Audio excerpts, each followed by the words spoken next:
اعوذ باللہ من الشیطان الرجیم بسم اللہ الرحمن الرحیم۔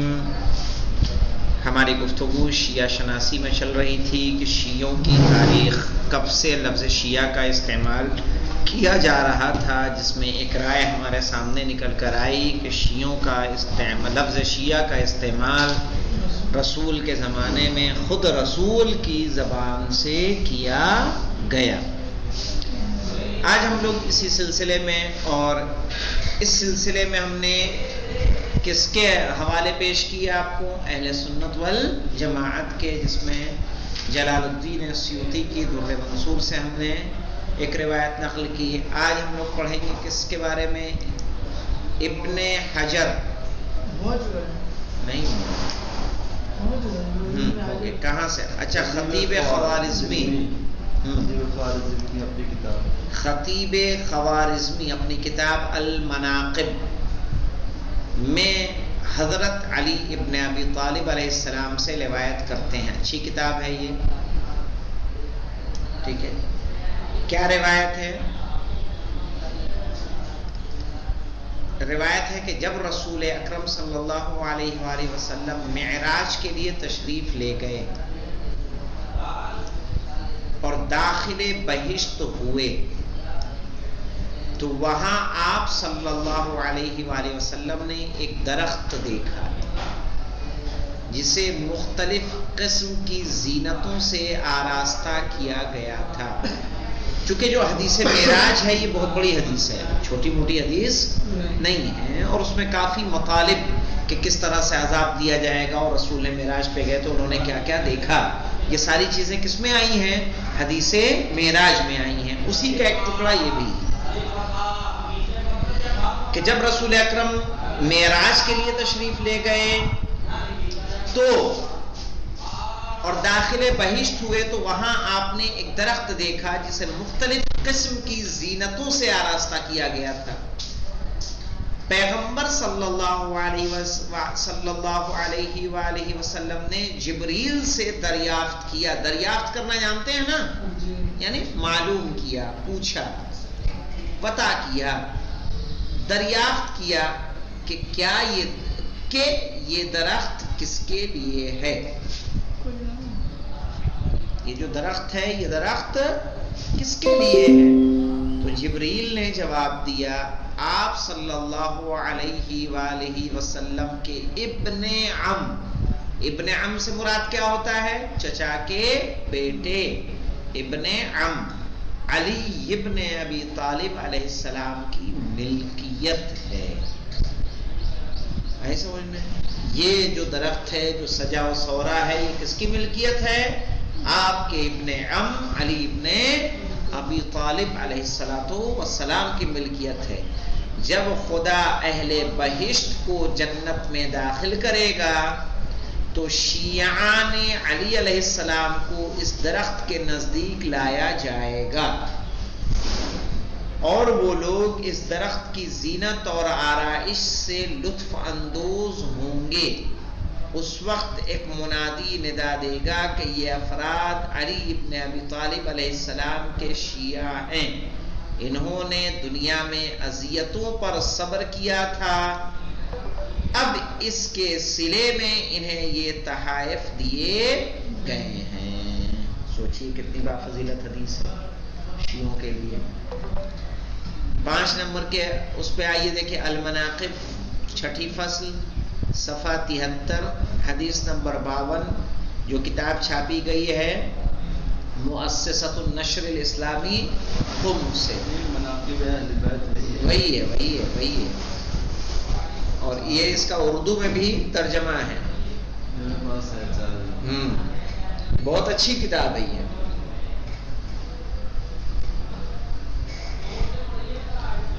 اب دیکھیے، انہوں نے دوسرے مقام پر، ابھی کس کی بات ہو رہی؟ انہوں نے سے مراد کون ہے؟ خطیب خوارزمی۔ دوسرے مقام پر جابر سے روایت کی ہے۔ پہلی روایت کس سے تھی؟ کہاں گیا؟ خطیب خوارزمی مناقب میں حضرت علی۔ اچھا، مولائے کائنات سے ہی روایت ہے یہ۔ کس سے ہے؟ یہ روایت مولائے کائنات سے ہے. دوسری روایت کس سے ہے؟ جابر ابن عبداللہ انصاری سے روایت ہے کہ جب ہم لوگ پیغمبر صلی اللہ علیہ وآلہ وسلم کی خدمت میں تھے تو اتنے میں علی وارد ہوئے. پیغمبر صلی اللہ علیہ وآلہ وسلم نے ہم لوگوں کو مخاطب کر کے فرمایا اتاکم اخی، اتاکم اخی، یعنی کیا مطلب ہوا؟ تمہارے پاس میرا بھائی آیا، تمہارے پاس میرا بھائی آیا ہے. پھر کعبے کی طرف رخ کر کے فرمایا خدا کی قسم ان ھذا وشیعتہ ہم الفائزون یوم القیامہ، کہ بے شک یہ اور اس کے شیعہ بروز قیامت یہی کامیاب ہوں گے. بے شک یہ اور ان کے پیروکار ہی روز قیامت کامیاب ہونے والے ہیں. ایک نمبر کا حاشیہ کیا؟ کہاں سے؟ المناقب فصل نہم، صفحہ 111 حدیث نمبر 130.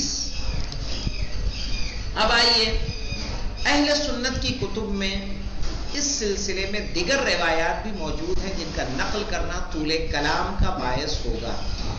طول کلام یعنی بات کے لمبا ہونے کا سبب بن جائے گا. صرف مذکورہ روایات ہی ہمارے مقصود کو ثابت کرنے کے لیے کافی ہیں. کیا کہنا چاہ رہے ہیں کہ ابھی ہم نے آپ کو کتنے شواہد دے دیے ہیں؟ 2 کہاں دیے؟ 3 ہو گئے، 3 ہو چکے ہیں. دیکھیں مولانا، ایک ہم نے کس کی بات، دو ہم نے روایتیں تو نقل کس سے کر دی ہیں مولانا؟ مناقب سے. ٹھیک ہے، 2 روایتیں تو ہماری مناقب سے ہو گئی. ایک روایت ہو گئی ابن حجر کی ام سلمہ سے 3، اور 2 روایتیں ہم نے سیوطی سے پڑھی. کتنی ہوئی؟ 5 روایتیں پڑھ لی ہم نے. ابھی کے اعتبار سے کہہ رہا کہ جو پڑھی. نہیں، میں اس لیے نہیں کہہ رہا ہوں. ابھی تک ہم نے کیا کیا ہے کہ اہل سنت کی کتب میں اس سلسلے میں دیگر روایت، اس کے علاوہ بھی اور روایتیں ہیں کہ جن کا نقل کرنا طول کلام کا باعث ہوگا. صرف مذکورہ روایت ہی ہمارے مقصود کو ثابت کرنے کے لیے کافی ہے کہ شیعہ کون ہیں اور کون لوگ بروز قیامت کامیاب ہوں گے. ان احادیث سے بخوبی یہ نتیجہ نکلتا ہے. اب یہاں دیکھیے نتیجے پہ آ جاتے ہیں ہم لوگ. ان احادیث سے بخوبی یہ نتیجہ نکلتا ہے کہ علی علیہ السلام کے چاہنے والوں اور ان کا اتباع کرنے والوں کو سب سے پہلے پیغمبر اکرم صلی اللہ علیہ وآلہ وسلم نے ہی شیعہ کہا ہے. سب روایتوں میں یہی آیا کہ نہیں آیا؟ ان ھذا وشیعتہ، ان ھذا وشیعتہ ہم الفائزون یوم القیامہ. تو مولا کائنات کے شیعوں کے لیے لفظ شیعہ کا استعمال کس نے کیا؟ یہ حدیثیں کس سے منقول ہیں؟ جناب رسول خدا صلی اللہ علیہ وآلہ وسلم سے. صحیح ہے. اور یہ حوالے کس کے؟ اپنے ہیں کہ اہل سنت کے؟ اہل سنت کے. اہل سنت. تو کہہ رہے ہیں ان احادیث سے بخوبی یہ نتیجہ نکلتا ہے کہ علی کے چاہنے والوں اور ان کا اتباع کرنے والوں کو سب سے پہلے پیغمبر اکرم صلی اللہ علیہ وآلہ وسلم نے ہی شیعہ کہا ہے. چونکہ یہ اصطلاح عہد رسالت مآب میں معروف ہو چکی تھی. چونکہ یہ اصطلاح یعنی اصطلاح شیعہ عہد رسالت مآب صلی اللہ علیہ وآلہ وسلم میں معروف ہو چکی تھی، لہذا رحلت پیغمبر صلی اللہ علیہ وآلہ وسلم کے بعد بھی رائج رہی. چنانچہ مسعودی نے سقیفہ سے متعلق واقعات کا تذکرہ کرتے ہوئے تحریر کیا ہے. مسعودی ایک مصنف ہیں اہل سنت کے ہی. جب انہوں نے سقیفہ کی جو ہے واقعات نقل کیے تو کیا کہا ہے؟ سقیفہ میں ابو بکر کی بیعت کا معاملہ ختم ہونے کے بعد امام علی علیہ السلام اور آپ علیہ السلام کے کچھ شیعہ کیا عبارت نقل کی ہے کہ سقیفہ میں ابو بکر کی بیعت کا معاملہ تمام ہونے کے بعد امام علی علیہ السلام اور آپ علیہ السلام کے کچھ شیعہ ان کے گھر میں جمع ہو گئے.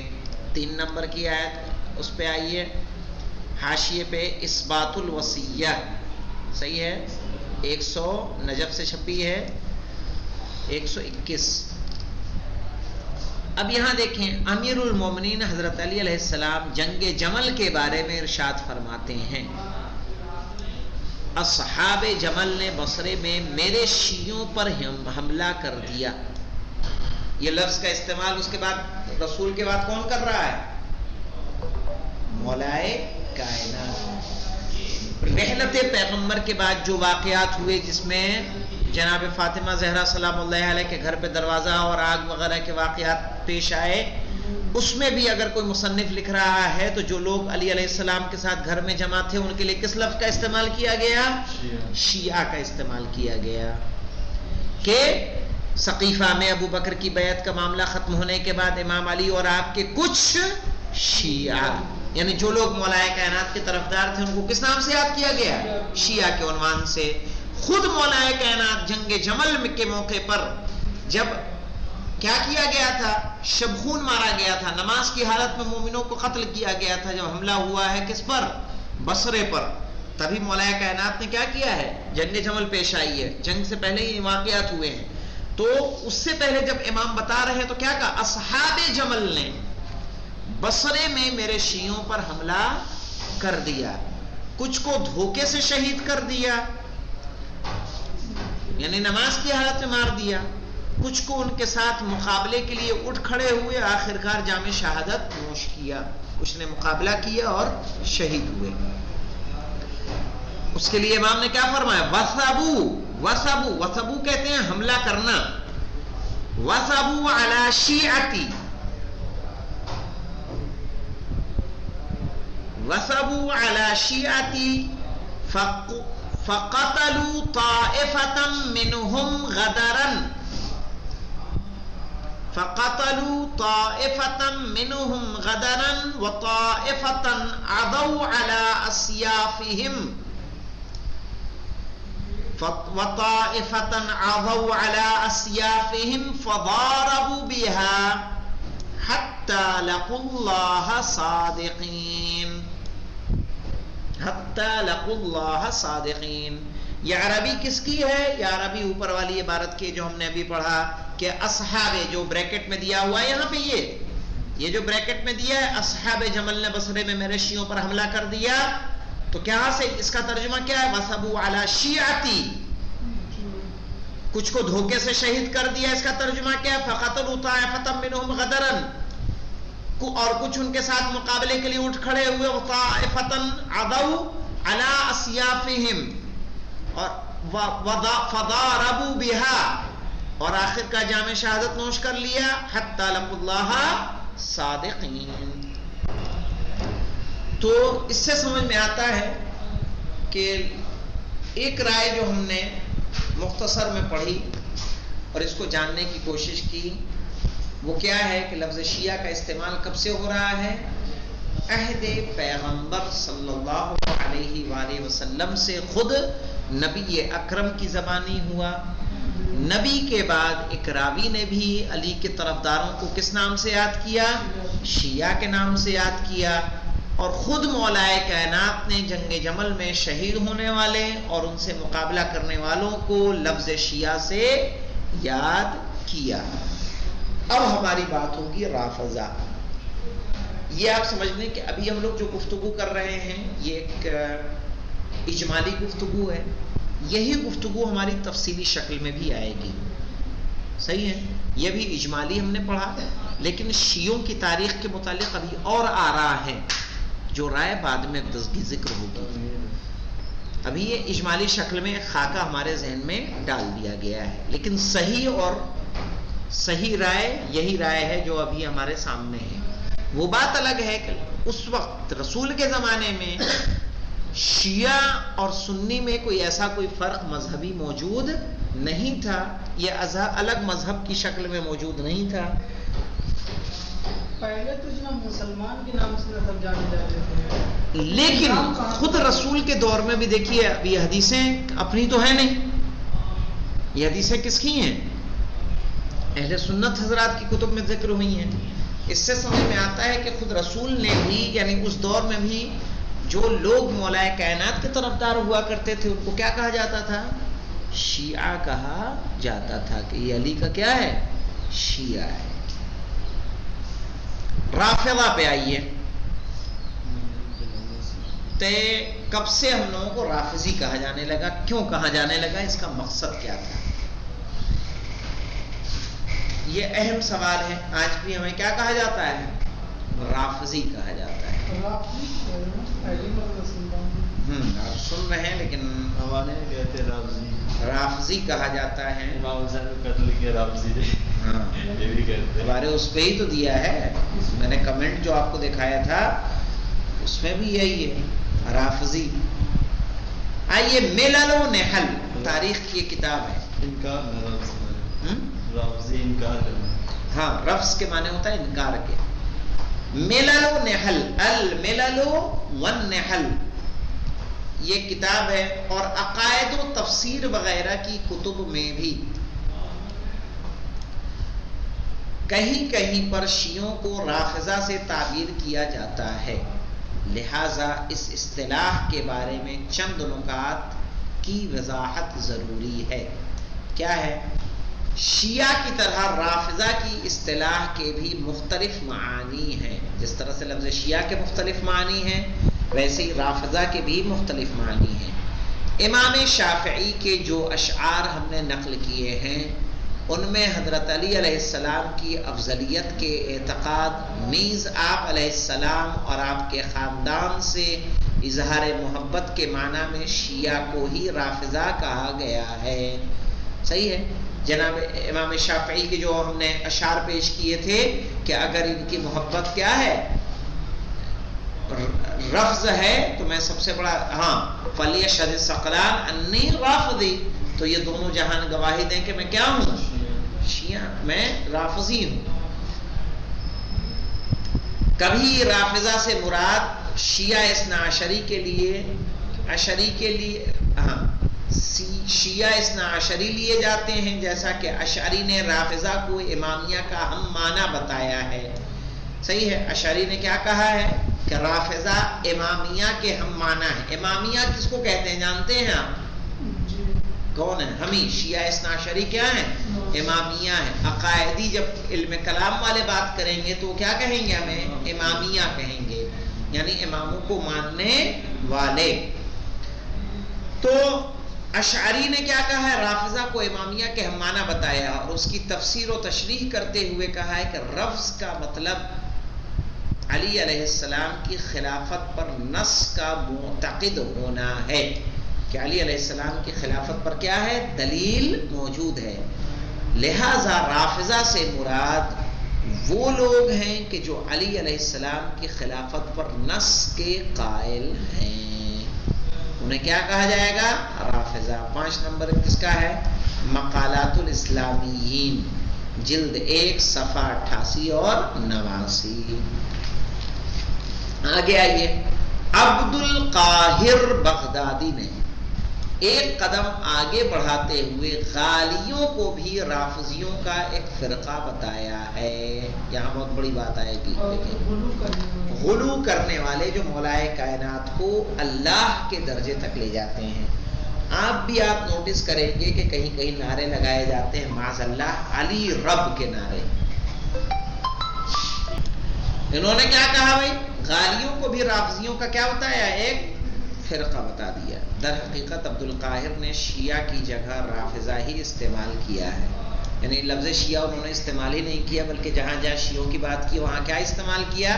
رافضہ کہا. اور ان کے 3 گروہ یعنی کس کے گروہ؟ رافضیوں کے 3 گروہ انہوں نے بتائے. غلاۃ کیسانیہ، امامیہ اور زیدیہ بیان کیے ہیں. کیا حوالہ ہے اس کا؟ 1 نمبر کا حوالہ جائیے. الفرق بین الفرق. کیا ہے مولانا؟ الفرق بین الفرق. الفرق بین الفرق. پہلا والا فرق، دوسرا والا فرق. فرقے کی جمع کیا ہوگا؟ فرق. اور پہلا والا فرق. الفرق بین الفرق، فرقوں کے درمیان فرق.